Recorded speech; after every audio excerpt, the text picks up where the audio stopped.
I think New Zealand is already a very, I would say, friendly destination towards the Muslim. Muslims can be a whole spectrum of people coming from very different walks of life. Not everybody wears this headscarf or the hijab. Muslims don't drink alcohol.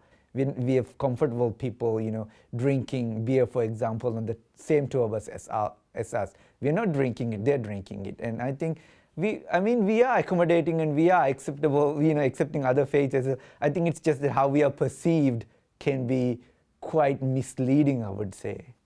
Sometimes when you go to hotels, they can offer you champagne as a welcome drink. Be mindful of they will not drink. So just knowing the little nuances that actually comes with, serving the Muslim population is all that needs. If we touch a dog, we need to wash before we can pray, actually. Any animal, when you touch, you need to wash. But particularly with dog, we have this kind of different stigma around it. It have actually kind of escalated into kind of a phobia, I would say. One of the reasons is I think also because dogs are friendly and they actually come towards you. Ideally, we would like not to be in a situation where we are in close contacts with dogs. I think again, this comes back to where they're coming from and what's their worldview. So you could find some women, for example, are not very comfortable sharing, let's say, having a mixed gender bathrooms. When you come in a group and then telling them, this is a mix, now you actually see their reaction on the face, and it's not a really good, way to. Sometimes they're forced to say yes because they are looking at the social interaction of the other people. Giving the information in advance to tourists, saying, this is a mixed bathroom or toilet, so that potentially in future there's no conflict with that.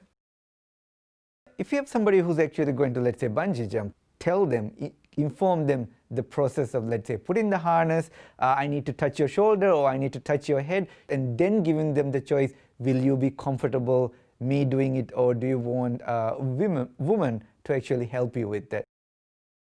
Halal food means there's a specific way of actually slaughtering the animals that we eat. For a restaurant, for example, I think it's really important to identify, maybe with them, or they could even have a different menu, for example.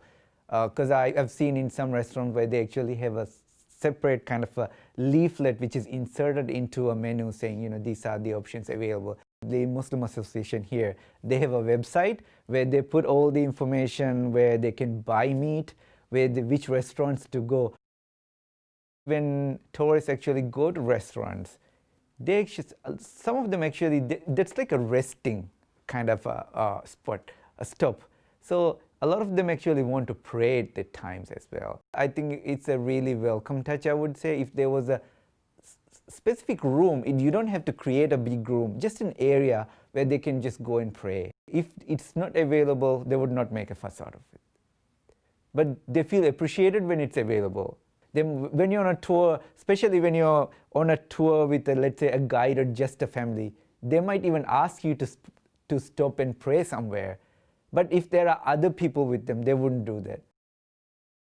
A really good way to do is actually ask them, like, what do you want? What are you comfortable with? What's your preference? Treat them as any other tourist, but just be mindful they are also different to some extent in certain ways.